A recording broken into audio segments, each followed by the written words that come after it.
그 급속히 발달되는, 문명이 발달되는 그런 시대에 살고 있습니다. 이렇게 급격히 문명이 발달되는 시대에 살고 있는 현대인들에게 그 신체 중에 가장 쉽게 망가지는 부분이 눈이라고 합니다. 이 눈이 얼마나 많이 망가졌는지 여기 어떤 그 통계를 보면 확실히 확인할 수가 있습니다. 지금 현재 이 지구상에는 80억 인구가 살고 있다고 합니다. 그런데 80억 인구 중에 50%가 넘는 42억이 안경을 다 사용하고 있답니다. 그리고 우리의 고국 대한민국은 56%가 안경을 사용한답니다. 그러면 우리가 살고 있는 호주는 얼마 정도 될까요? 호주는 대한민국보다 1%가 부족한 55%의 사람들이 이 안경을 사용해야 된다고 합니다. 특히 55세가 넘어가면 92%가 안경이 필수품으로 사용된다고 합니다. 만약에 여러분들 중에 안경을 쓰지 않고 얼굴을 찌푸리지도 않고 작은 글씨를 볼 수 있다면 굉장히 큰 복을 받고 계신 겁니다. 그리고 또한 안경을 쓰지 않고 멀리 있든 가깝게 있든 어떤 사물을 환하게 정확하게 볼 수 있다는 것은 참 큰 복을 누리신 분들입니다. 그래서 여러분들은 이런 복을 누리신 분들은 하나님 앞에 감사해야 됩니다. 그리고 눈을 만지며 날마다 눈을 어루만지면서 눈에게 감사해야 됩니다. 저도 눈이 안 좋기 때문에 그 눈에 안 좋은 그런 부분들을 굉장히 피부로 느끼고 있습니다. 오늘도 찬송하면서도 잘 안 보입니다. 근데 제가 수술을 했는데 서울에서 이제 수술했기 때문에 이 수술을 하면 한 번 정도 싹 닦아내줘야 된답니다. 그래야지 환해진대요. 처음에는 괜찮은데 이게 닦아주지 않으면 그 이물질이 나온답니다. 수술 후에. 근데 그걸 닦아줘야 되는데 제가 한국을 나갈 기회가 없었으니까 지금 닦아내지를 못해서 이게 잘 안 보입니다. 그래서 자꾸 왔다 갔다 합니다. 이게. 그래서 지금 이제 제가 하나님 말씀을 읽을 때도 여기다가 아이패드에다가 크게 해가지고 환하게 보니까 지금 이제 괜찮습니다. 이렇게 눈이 불편하면, 눈이 안 좋으면 굉장히 불편합니다. 안경을 쓰는 것도 굉장히 불편하고요. 오늘 우리 말씀에 예수님께서 핵심적으로 등장시키는 단어가 눈입니다. 등불 얘기도 나오고 이렇게 하지만 실질적인 것은 예수님께서 말씀하시고자 하는 것은 눈입니다. 그래서 33절 말씀에 보시면 이 눈이 어떤가를 설명하기 위해서, 우리들에게 이해시키기 위해서 33절에는 등불이라는 그 등불을 등장시켜서 우리를 이해시키고 있습니다. 사람이 등불을 켭니다. 켜서 이 등불을 움속에 넣지 않고 또한 말 아래 두지 않는다는 겁니다. 그리고 등불을 켜서 등경 위에다가 둔다고 합니다. 저도 어렸을 때 호롱불을 많이 켜고 초등학교 6학년 때까지 제 동네는 전기가 안 들어왔습니다. 그래서 호롱불 밑에서 자랐습니다. 등장을 켜는 시대였죠. 그래서 잘 이해를 합니다. 어떻든 가장 잘 보이는 곳, 환하게 그 불빛이 모든 곳에 잘 보이게 하는 그곳에다가 넣습니다. 그게 등경입니다. 여기서 속에 든다는 것은, 이라는 것은 어떤 곳을 말하냐면 secret place입니다. 그러니까 다른 사람이 알지 못하는 비밀스러운 장소를 속이라고 합니다. 그러니까 불을 켜서, 등잔에 등불을 켜서 아무도 모르는, 다른 사람이 볼 수 없는 그 비밀스러운 장소에다가 넣는 사람이 없다라는 겁니다. 뿐만 아니라 말이라는 것은 곡식의 양을 측정하는 도구입니다. 그래서 곡식의 양을 측정하는 도구인데 지금은 이제 그런 게 별로 없지만 시장 가면 이 말이라는 게 있습니다. 대가 있고 말이 있습니다. 그래서 말에다가 쌀 같은 걸 담아서 팔기도 하고 그랬습니다. 근데 이 말은 왜 필요하느냐면 이 주인이 잠깐 어디 나갔을 때, 잠깐 어디 밖에 나갈 일이 있어서 나갈 때 그 등불을 그대로 두지 않고 등경에 있는 불을 내려다가 말로 덮어 놓습니다. 왜냐하면 그 사이에 어떤 동물이, 그때 당시에는 동물이 방 같은 데 많이 있었으니까요. 동물이 그걸 많이 쳤을 때 불이 나기 때문에 그렇습니다. 그래서 말 아래 덮어두고 갔다 와서 다시 말 아래 있던 등경에 놓습니다. 그러니까 말 아래 둔다든지 속에다 넣는 것은 불을 켠 목적과 전혀 관계없이 된다는 것이죠. 어디든지 이 불빛을 발산시킬 수 없는 곳이라는 겁니다. 그런데 예수님께서는 그곳에 아무도, 어떤 사람도 그런 곳에다가 등불을 켜서 자기가 있을 때는 그 등불을 그런 곳에 놓지 않는다는 겁니다. 등불을 넣는 그 목적, 이유는 뭐냐면 그 집안에 들어오는 사람들이 그 빛을 볼 수 있게 하기 위해서입니다. 그 빛에 의해서 사실 이 대목은 굉장히 설명이 길어집니다. 그런데 이 33절을 보시면 이해가 안 되는 대목이 있거든요. 왜냐하면 33절을 보시면 이 등불의 목적이 뭐냐면 사람들에게 사물을 구별하고 또 어떤 장애물에 걸려서 넘어지지 않도록 하기 위한 목적입니다. 그런데 33절은 그런 목적은 전혀 관심이 없고 그 빛 자체, 그 빛 자체만 보기 위함이라는 것이죠. 이상하지 않습니까? 그러니까 빛의 목적과는 전혀 관계없습니다. 그래서 이 빛은 여러분들 다른 빛이에요. 예수 그리스도의 빛을 말합니다. 예수 그리스도의 빛을 보아야 된다는 것이죠. 그런데 그때 당시에 지금 이 말씀이, 예수님께서 이 말씀을 하시는 그 배경은 뭐냐면 바리새인과 율법사들과 함께 대화하던 가운데 있었습니다. 대화하는 가운데 이 말씀을 하신 거죠. 율법사들과 바리새인들은 예수님의 그 등불이신 예수 그리스도가 말씀의 빛을 계속 비춰도 그들이 그 빛을 주시하지 않는다는 겁니다.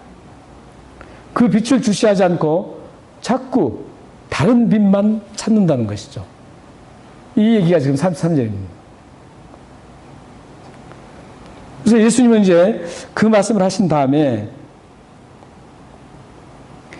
34절에는 또 다른 똑같은 등불이 등장합니다. 이 등불은 다른 등불입니다. 33절의 등불과 35절의 등불은 좀 다릅니다. 이걸 자세히 설명하는 시간 가니까 그냥 넘어가고요. 똑같은 등불이 여기서 등장하는데 이 등불을 뭐라 그럽니까? 34절에 한번 읽어볼까요? 34절 시작. 예.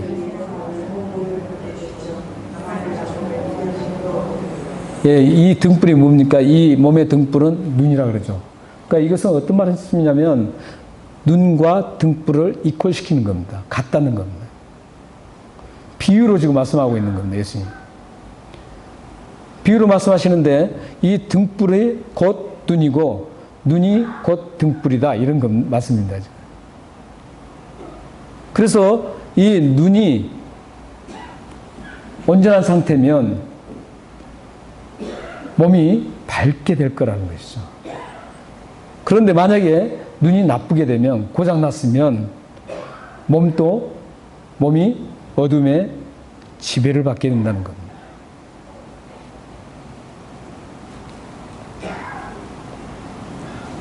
그래서 35절에서는 눈이 밝은가 밝지 않는가 점검하라는 겁니다. 35절에. 우리 35절도 한번 같이 읽겠습니다. 시작. 그러므로 내 속에 있는 빛이 어둡지 아니한가 보라. 이건 지금 점검하라는 겁니다. 우리의 가진 눈이 있는데 이 눈이 상태가 좋아서 우리 온몸을 밝게 하고 있는지 아니면 상태가 나빠서 이 온몸이 어두움에 있는지 그걸 점검하라는 겁니다. 그렇다면 우리는 여기서 생각해 볼 게 있습니다. 아니, 여러분들 실질적으로 여러분 눈이 여러분 몸을 밝게 해줍니까? 완전히 마술이죠. 여러분의 눈으로 여러분의 몸을 환하게 빛나게 하시나요? 만약에 그러신다면 여러분들은 대단한 인기를 끌 수 있습니다. 만약에 여러분 눈으로 이렇게 몸을 쫙 보면 몸이 갑자기 빛이 쫙 환하게 빛난다면 얼마나 대단한 인기가 있겠습니까? 그런데 그렇지 않죠. 이 눈을 통해서 우리 몸이 밝아질 수가 없습니다.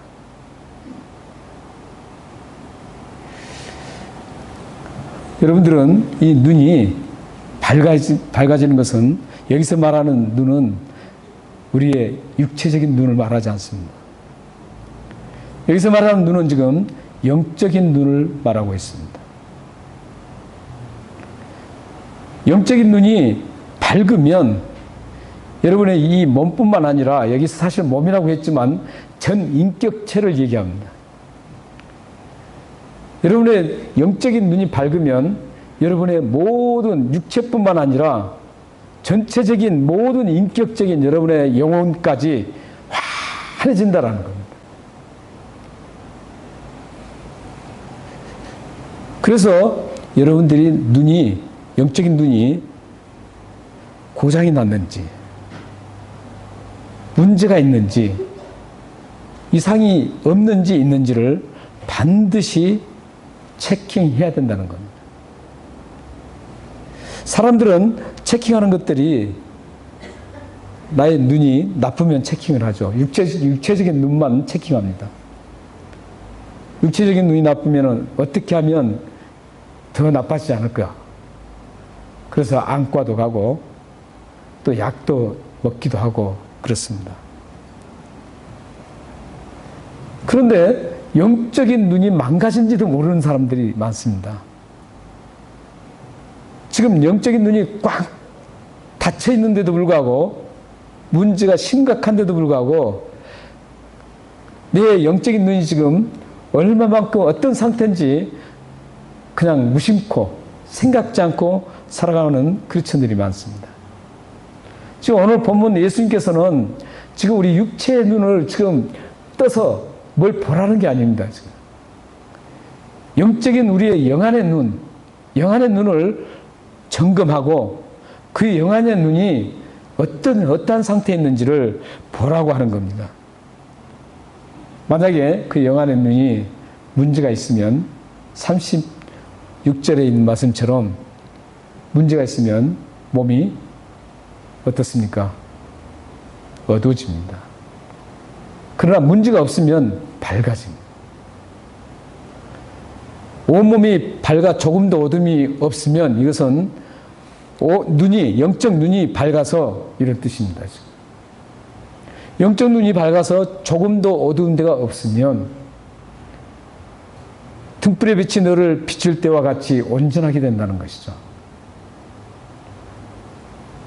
처음에 예수 그리스도의 그 빛을 받았을 때 그 빛을 점점 그 빛이 퇴색되어 갔었는데 여러분들이 영적인 눈을 강건하게 만든다면 처음에 그 받은 그 예수 그리스도의 그 빛을 여러분들이 다시 회복할 수 있다는 겁니다. 그러므로 여러분들은 어떤 것보다도 무엇보다도 체킹하고 검토를 하고 검진을 해야 될 것은 영적 눈입니다. 영적 눈을 여러분들은 부단히 검진을 해야 됩니다. 그래서 문제가 있으면 빨리 치료를 해야 합니다. 여러분들 영안의 눈이 무엇 때문에 지금 자꾸 끼어가는가, 어두워져 가는가, 나의 물질 때문인가, 나의 성품 때문인가, 나의 어떤 습관 때문인가, 이것을 정확하게 분석해서 그것들을 하나하나 정리해야만 여러분들의 영적 눈이 점점 회복될 수가 있습니다. 영적 눈이 회복돼야만 여러분들이 하나님으로부터 풍성한 평안을 누릴 수가 있습니다. 우리는 이 눈에 대해서 이게 왜 영적 눈인가를 확인 한번 해보겠습니다. 이사야서 40장 26절과 에베소서 1장 18절에서 19절입니다. 우리는 육적인 눈도 가지고 있고 영적인 눈도 가지고 있습니다. 근데 여기 나타나는 것은 육적인 눈이 아니라 영적인 눈을 지금 말씀하고 있습니다. 한번 같이 읽겠습니다. 시작. 너희는 눈을 들어 누가 이 모든 것을 창조하였나 보라. 주께서는 수혜대로 만상을 이끌어내사 그들의 모든 이름을 부르시나니 그의 권세가 크고 그의 능력이 강함으로 하나도 빠짐이 없느니라. 또 읽겠습니다. 에베소서. 너희는 마음의 눈을 밝히사 그의 부르심의 소망이 무엇이며 성도 안에서 그 기업의 영광과 풍성함이 무엇이며 그의 힘의 이력으로 역사하실 따라 받는 우리에게 베푸신 능력의 지극히 크심이 어떠한 것을 너희로 알게 하리라. 이사야서에 보면은 영적 눈이 띈 사람이 이 모든 것을 하나님이 창조했다라고 볼 수 압니다. 그러니까 이쁜 꽃을 봐도 영적 눈이 띄어 있는 사람들은 그 꽃을 보면서 하나님께서 창조했다라고, 하나님께서 이런 예쁜 꽃을 주셔서 감사가요. 울창한 나무를 봐도 그렇고 하늘의 공중의 아름다운 그 하늘을 봐도 그렇고 그 보면서 이것은 하나님께서 창조하셨다라고, 하나님이 만드셨다라고 그렇게 보는 사람들은 영적 눈이 지금 띄어 있습니다. 그런데 이제 그 창조의 눈은 하나님께서 창조했다라는 것은 우리 웬만한 크리스천들은 다 인정합니다. 그 부분의 영적 눈은 다 띄어 있습니다. 그런데 에베소서의 영적 눈은 약간 좀 차이가 있을 수 있습니다. 한번 보시기 바랍니다. 영적 눈에 밝혀져야지만 하나님께서 나를 부르신 그 소망과 그 소망의 풍성함, 그 기업의 풍성함이 무엇인지를 알 수가 있습니다.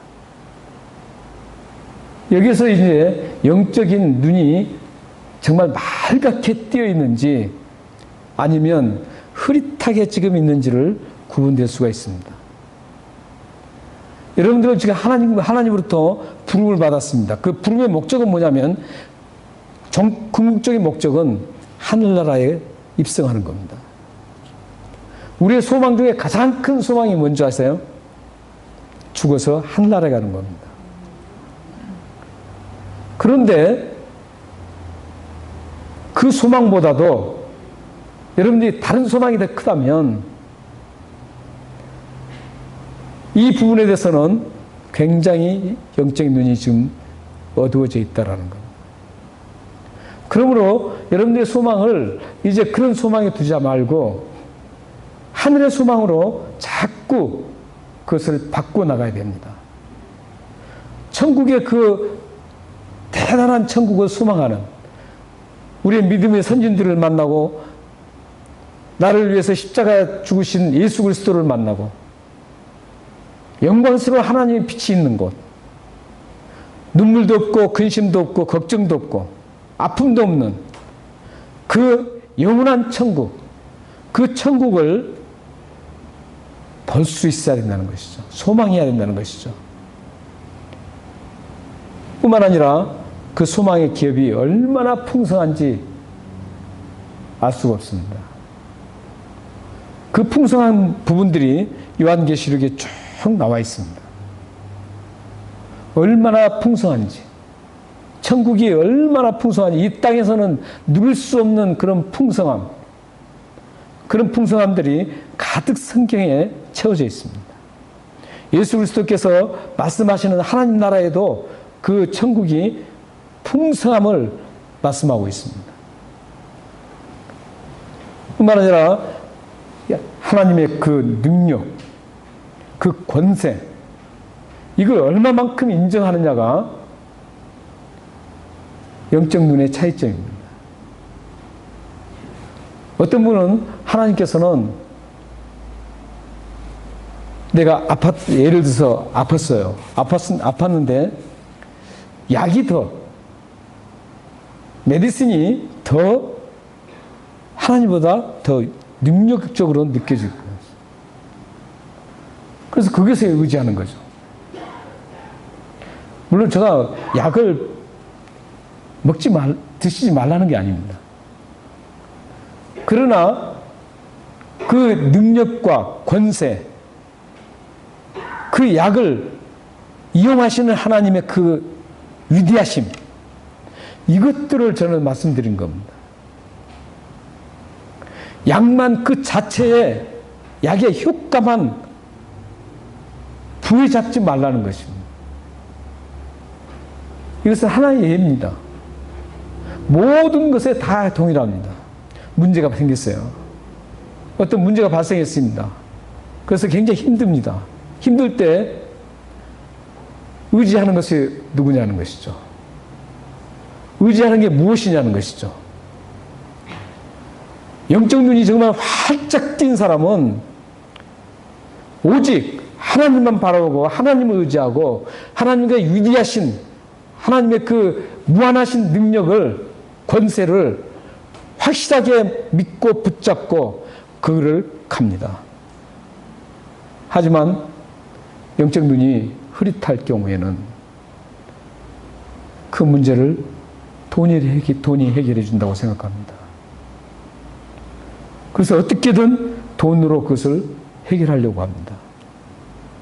또 누군가의 힘을 빌려서 그걸 해결하려고 합니다. 이게 영적 눈의 차이점입니다.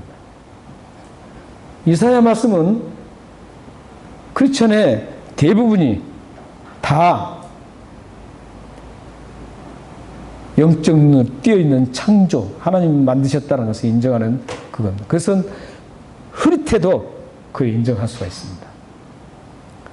아예 영적 눈이 없는 사람이 인정을 못하는 것이죠. 하나님을 믿지 않고 세상 사람들은 똑같은 꽃을 봐도 저것은 하나님이 창조했다고 믿지 않습니다. 영적 눈이 띄어 있지 않으면 천국이 어디냐 그럽니다. 영적 눈이 띄어 있지 않으면 구원이 어디 있느냐고 그럽니다. 이 세상 죽으면 끝나는 것이지 무슨 영원한 세계가 있느냐라고 그렇게 얘기합니다. 그리고 하나님이 보이지 않는데 어디 살아계시냐고 이렇게 말을 합니다. 그러나 우리는 일단은 영적 눈을 가지고 있습니다. 가지고 있는데 그 눈이 얼마만큼 명확하게 받느냐, 흐리느냐, 이 문제입니다. 그러면 영적 눈이 흐릴 때 문제가 심각한 것을 우리가 한번 성경 말씀을 통해서 한번 확인해 보겠습니다. 시편 13편 3절 4절을 함께 읽겠습니다. 영적 눈이 흐릴 때 심각한 문제가 발생됩니다. 시작. 여호와 내 하나님이여 나를 생각하사 응답하시고 나의 눈을 밝히소서. 두렵건대 내가 사망의 잠을 잘까 하오며 두렵건대 나의 원수가 이르기를 내가 그를 이겼다 할까 하오며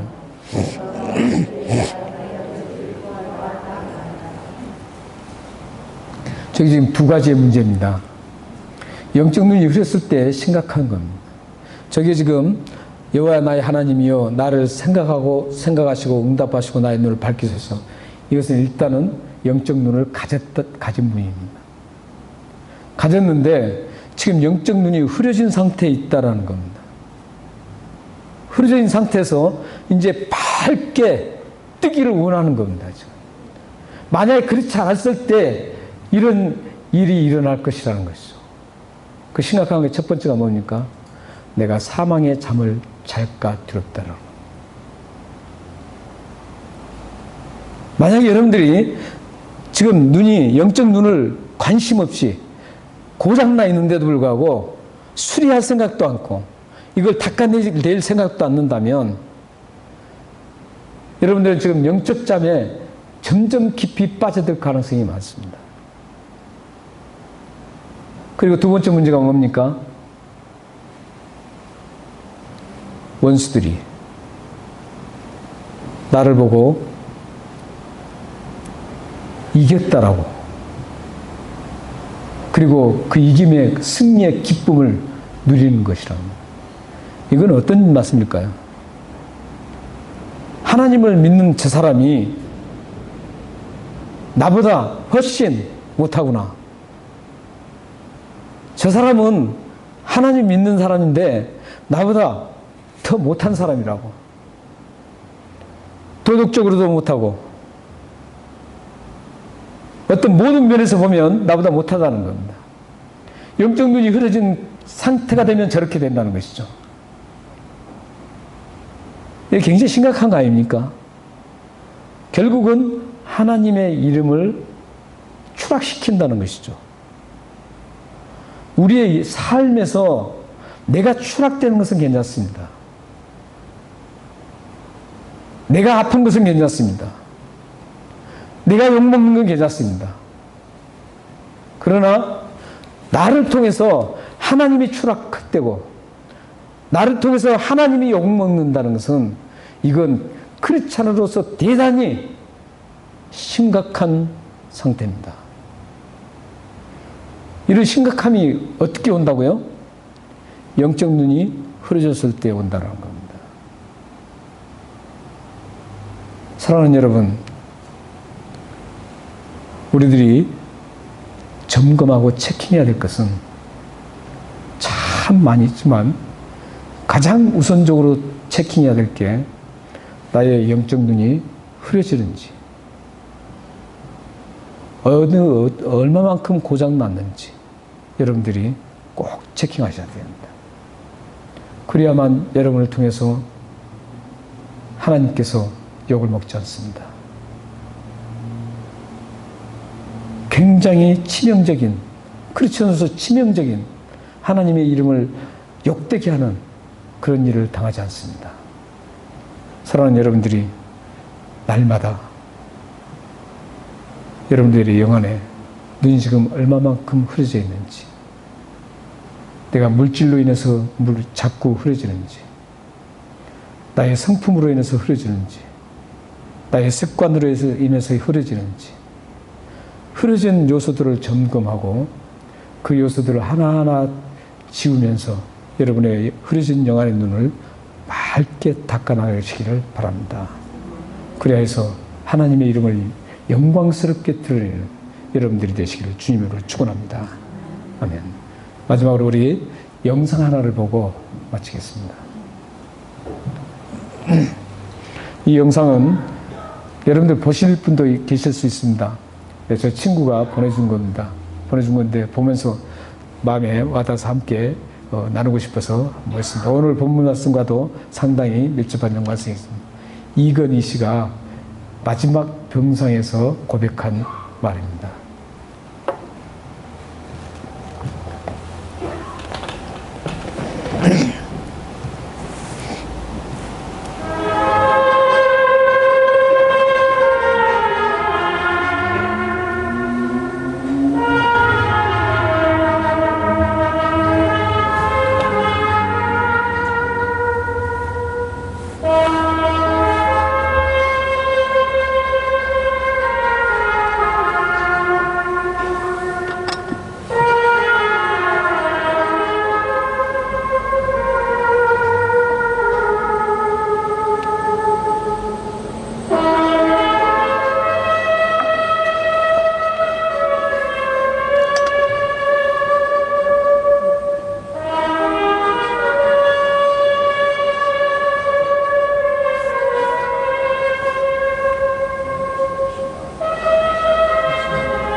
어떻게 보였습니까, 글자가? 네. 삼성그룹의 이병철 회장님께서 마지막 병상에서 고백했던 고백이랍니다. 거기 보면 가장 좋은 비싼 옷, 재질이 가장 좋은 비싼 옷이 있어도 지금 나는 환자복 한 벌 입고 있다. 자신은 비행기가 있어서, 개인 비행기가 있어서 어디든지 갈 수 있었지만 지금은 간호사가 끌어주는 휠체어에 앉아서 있다. 맛있는 걸 마음껏 먹을 수 있는 그런 풍성한 것을 가지고 있지만 그것도 먹을 수 없는 그런 병원에 있다고 고백합니다. 그래서 마지막에 이제 그렇게 하죠. 자신이 잘못 살아왔다고. 다른 사람을 돕고, 다른 사람을 이렇게 돕고 살았어야 되는데, 그렇지 못한 것을 후회한다라고 하면서 숨을 거뒀다고 합니다. 사실 이 영상과 오늘 말씀을 보면, 우리들의 영혼이 눈이 열리고,